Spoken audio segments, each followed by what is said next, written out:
America Radio. And welcome back. Our hero of the day, Dennis Kucinich, introducing a resolution yesterday for the impeachment of Richard Cheney. Tell us about what's happening with this impeachment resolution. It's been referred to committee, and it's House Resolution 799. And that bill just yesterday went to the Judiciary Committee, and now there's a chance for people from all across the country to contact the Democratic leadership and let them know that you want a hearing on that bill. And I think that the American people deserve nothing less. Yeah, I agree. People can find out more information about this, by the way, at Kucinich.us, Kucinich.house.gov, or your For President site, DennisDigit4President.com. And if you want the phone number to call your member of Congress, we've got a website up, callcongress.org, which has all the toll-free numbers that we've been able to find, as well as, of course, the main switchboard number. And if you're not sure who represents you in Congress, give me your zip code. They will. The fine operators there will connect you. Dennis, Congressman Kucinich, the story yesterday about the Republicans being against this and then being for this, and that they were doing it because they were trying to embarrass the Democrats into having a discussion. This smells to me like a Brer Rabbit, Brer Bear story. Like the Republicans are trying to convince the Democrats that the Democrats should be afraid of having this conversation, and the Republicans think that the Democrats should be afraid of having this conversation, when in fact I think that the Republicans are afraid of having this conversation. Are we seeing a double take here? Well, let's put it this way. We could have impeached the vice president yesterday, and Congress missed what was a clear opportunity when the motion to table was defeated. We had an opportunity to go right for the bill instead of referring it to committee. The issue here is less the ins and outs of parliamentary contests, and it is that we're losing our nation, Tom. We're losing our nation to lies and to war and to debt. And this Congress is not standing up for the Constitution of the United States, because if it was, it would call this vice president to an accounting for the lies that he told that took us into war against Iraq, and for the lies that he's telling that would take us into war against Iran. I agree with you totally. Absolutely. And I'm curious, how did this thing end up in committee? I mean, was this a decision made by Nancy Pelosi and Steny Hoyer, or was there a vote? I mean, explain the background. When the motion to table failed, the next effort was to try to send it to committee, so it wouldn't have been acted on the floor yesterday. I felt that we had an opportunity over the past 7 months to have a hearing, because the bill has been in the Judiciary Committee under the number House Resolution 333. There was never a hearing on it because the leadership has effectively stopped it from happening. However, now that there's been a national movement, and make no mistake about it, and your listeners know this, there is a national grassroots movement that has nothing to do with Washington, that has everything to do with the fact that people believe that our Constitution is being shredded by this administration. They're demanding that Congress take action, which is the relief available under Article 2, Section 4 of the Constitution, to hold the chief executive officers, in this case the vice president, accountable through an impeachment proceeding. And American people are insisting on this. I mean, I've heard from people everywhere, and they are demanding that their Constitution be protected. And so that's why I introduced the articles of impeachment yesterday after a long wait. And frankly, we don't need to wait any longer. The American people need to be heard from. I'm happy to have people go to my website, Kucinich.us. Any comments that they have, we will pass along to the leadership of the House, and we're going to let people know in Washington that justice is not going to be denied any longer. Quick question. We're talking with Congressman Dennis Kucinich, who yesterday introduced articles of impeachment against Richard Cheney, the Vice President of the United States. John Conyers, now, he's the chairman of the House Judiciary Committee, and this is in his committee. The committee issued a statement saying, we've got a lot of important things to do here, quack, quack, quack, quack, quack. But at the very end, it seemed like in that statement there was sort of an out. At the very end, it said the chairman will discuss today's vote with committee members, but it would seem evident that the committee staff should continue to consider, as a preliminary matter, the many abuses of this administration, including the vice president.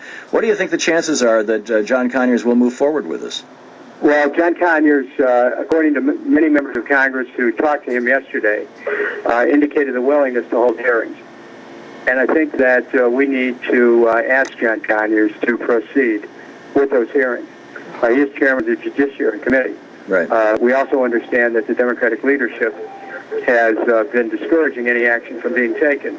But listen, Tom, I don't like having to contest with my own leadership on this. But I think that they're not in tune with the concerns of the American people about an administration that took us into war based on lies, that would take us into another war against Iran using, by the way, to read the news reports out of Washington a couple of weeks ago, B-2 bombers dropping 30,000-pound bombs on nuclear research labs in Iran, which would create a humanitarian and ecological disaster. I mean, this is an urgent matter. We're not talking about politics as usual or government as usual here. We're an urgent matter here where the safety and security of this nation and of the world is at risk when the administration is on the warpath. Yeah. That's why I feel a sense of urgency about it, Tom, and that's why I moved yesterday, and that's why I am going to be relentless about this. And people can find more information at Kucinich.us. Yeah, I absolutely agree. This is something entirely different than whether Dick Cheney had sex with an intern in the White House. I mean, people are dying. We have the second largest refugee crisis in the world in Iraq right now. 4.5 million displaced people behind Darfur, and arguably as many as 1 million people dead. And now they want to do it in a third country. This is crazy. Congressman Kucinich, should people be calling John Conyers' office? Should they be calling their own member of the House of Representatives and asking? Here's what I would ask. I would ask people to go to my website at Kucinich.us and sign up and make it, and give me a note about your position on impeachment and what you think. I want to hear from people. I'm going to collect those, and I'm going to deliver them to the Judiciary Committee and give copies to the Speaker of the House and to the Majority Leader, so they know exactly what's going on. Now, and I'll report back to you to let you know about how many emails we've received relative to impeachment. You can go to info@Kucinich.us, or you can just go to Kucinich.us and then follow the prompts through to leave a message. But I will carry these directly to the Democratic officials, so they'll know every day that they see me here in Washington. They're going to know that the American people are demanding the action be taken. I think our country's at risk. I think we're losing our country. And we have to save our country. I absolutely agree with you. And how do you answer those in the media? I've heard this a number of times now from the supposed mainstream media that, this is just Dennis Kucinich doing another campaign stunt. Well, you have to keep in mind that the media rolled over on the war in Iraq. If the media had done its job, and the media told the truth, we wouldn't have gone to war. The New York Times, for example, has just as much responsibility for the war in Iraq as the president and the vice president, because they uncritically carried information to the general public that caused people to believe there was a cause for war. Now, we all are mediums. We all have the ability to carry a message, and each of us must carry the message. The national media is very insular here in Washington. They like to, it's like an in-house game in a club. But this is no time for indulging in that kind of an approach to politics. The nation's at risk here. The nation is more than what's inside the Beltway. The nation is, from literally one sea to another and beyond that. And we need to embrace the fullness of America and to take the power from the hearts of the people of this country and save our country again. Because it's at risk with an administration that has taken us to a war based on lies, and that's ready to create a humanitarian catastrophe and an ecological catastrophe by an attack on Iran. We cannot let this happen. That's why I brought this matter forward. I feel a sense of urgency, and I think that the American people do as well. So everyone who's listening, if you want to participate, go to Kucinich.us. I'll get your messages delivered, not only to the Democratic leadership, but if you want to mention the congressional district, it may facilitate my delivering it to various members of Congress. I'm just going to keep reminding people that we're not here for ourselves. We're here to fulfill a dream that the founders had and that generations of Americans have contributed to, of a government of the people. We're going to lose that dream if we don't take a stand, and now is the time to take a stand. Well said. Congressman Dennis Kucinich, Kucinich.us, the website. Also, great effort that you're doing, sir, and thank you very much for standing up for this country and for our Constitution. Thank you. Good talking with you.